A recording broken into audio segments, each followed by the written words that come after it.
ইন্ডিয়াকে বাঁচতে হলে বাংলাদেশকে লাগবেই। আজকের ভিডিওতে যা কিছু বলবো সেটা কয়েকটা টপিকসের সমন্বয়। আমরা জানি বাংলাদেশের সাথে ইন্ডিয়ার যে বর্ডার বা ইন্ডিয়ার যে স্থল সীমান্ত সেটা হচ্ছে ৪,১৫৬ কিলোমিটার। তো ৪,১৫৬ কিলোমিটার বাংলাদেশের যদি হিসাব করা হয় ৩ ভাগের ২ ভাগ জায়গায় কিন্তু হচ্ছে ইন্ডিয়া, মানে চারো সাইড থেকে হিসাব করলে। তো আমরা কি তাহলে ইন্ডিয়ার পেটের ভিতরে? ব্যাপারটা তাই না? কিন্তু উত্তরটা হচ্ছে না। তার কারণ হচ্ছে এই সেভেন সিস্টার্স। প্রথমে একটু এই সেভেন সিস্টার সম্পর্কে আমরা জানি। সেভেন সিস্টার্সটা হচ্ছে বাংলাদেশের যে স্থলবন্দর ইন্ডিয়ার সাথে আছে, উত্তর পূর্ব সাইডে যে সীমানাটা আছে, সেই সীমানাতে ইন্ডিয়ার যে প্রদেশগুলো, এই সেভেন সিস্টার্সের 7টা প্রদেশ। এই 7টা প্রদেশ হচ্ছে ত্রিপুরা, আসাম, মেঘালয়, অরুণাচল, নাগাল্যান্ড, মিজোরাম। এই 7টা প্রদেশের সমন্বয় হচ্ছে এই সেভেন সিস্টার্স। আর এই সেভেন সিস্টার্সটা বাংলাদেশের উত্তর পূর্ব সাইডে অবস্থিত। আর এই সেভেন সিস্টার্সের আয়তনটা হচ্ছে 2,55,000 সামথিং। তো এত বৃহৎ, মানে অলমোস্ট বাংলাদেশের সমান পরিমাণ একটা আয়তনের এই 7টা প্রদেশ। আর এই 7টা প্রদেশের নিয়ন্ত্রণ ইন্ডিয়া সরকারের কাছে নাই। আমি আবারও বলি, এই 7টা প্রদেশের নিয়ন্ত্রণ ইন্ডিয়ার কেন্দ্রীয় সরকারের কাছে নাই। তার কারণ হচ্ছে কয়েক দশক ধরে এই সেভেন সিস্টার্স নিজেরা বিদ্রোহ করে যাচ্ছে ইন্ডিয়ার কেন্দ্রীয় সরকার থেকে স্বাধীন হওয়ার জন্য। এই সেভেন সিস্টার্সের নিজস্ব কিছু বাহিনী আছে, বা এরা হচ্ছে চায় না কেন্দ্রীয় ইন্ডিয়া সরকারের অধীনে থাকতে।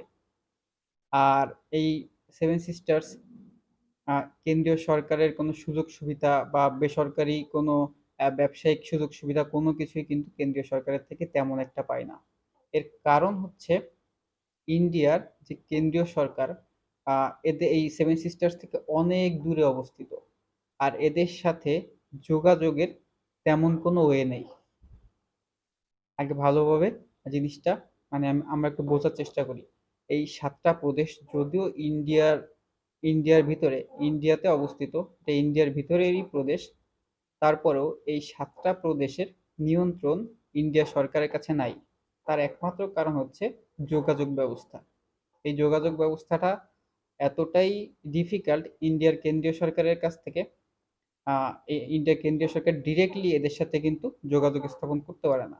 যেহেতু যোগাযোগ স্থাপন করতে পারে না, এই 7টা প্রদেশের উন্নয়নও হয় না। এখানে আসলে বসবাস করে কিছু উপজাতি, কিছু আপনার মানে কালচারাল, এদের কিছু নিয়ম কানুন আলাদা, মানে কেন্দ্রীয় সরকার থেকে টোটালি ভিন্ন। আর কয়েক দশক ধরে চেষ্টা করতেছে স্বাধীন হওয়ার জন্য। আর যেহেতু যোগাযোগ বিচ্ছিন্ন, যোগাযোগ তেমন ভাবে কেন্দ্রীয় সরকারের সাথে নাই, সেই ক্ষেত্রে বাংলাদেশের সাথে এই সেভেন সিস্টার্সের সম্পর্কটা খুব কাছাকাছি।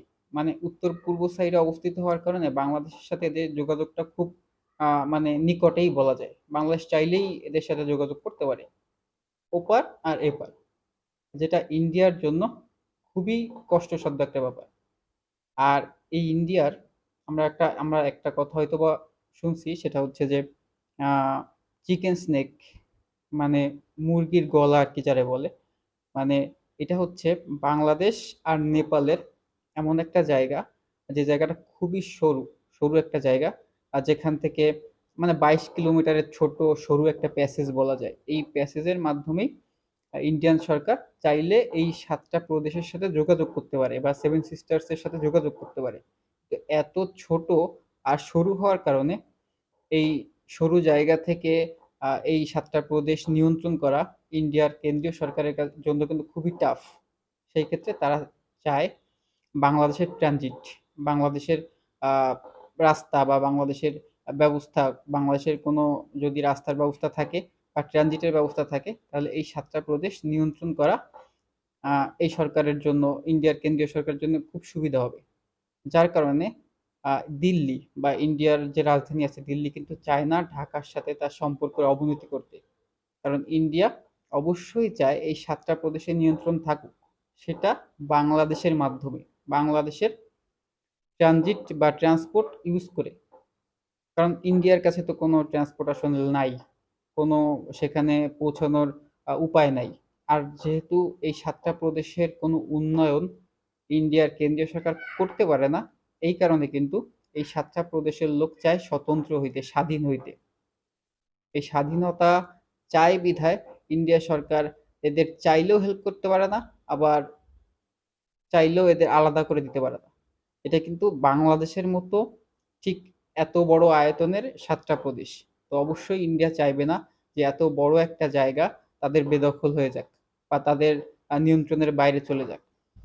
এখন ব্যাপারটা হচ্ছে যদি অন্য কোনো দেশ সহায়তা করে এই সেভেন সিস্টার্সকে, ৭টা প্রদেশকে কোনো বিশেষভাবে যদি সহযোগিতা করতে পারে, তাহলে কিন্তু ৭টা প্রদেশ স্বাধীন হওয়া শুধুমাত্র সময়ের ব্যবধান।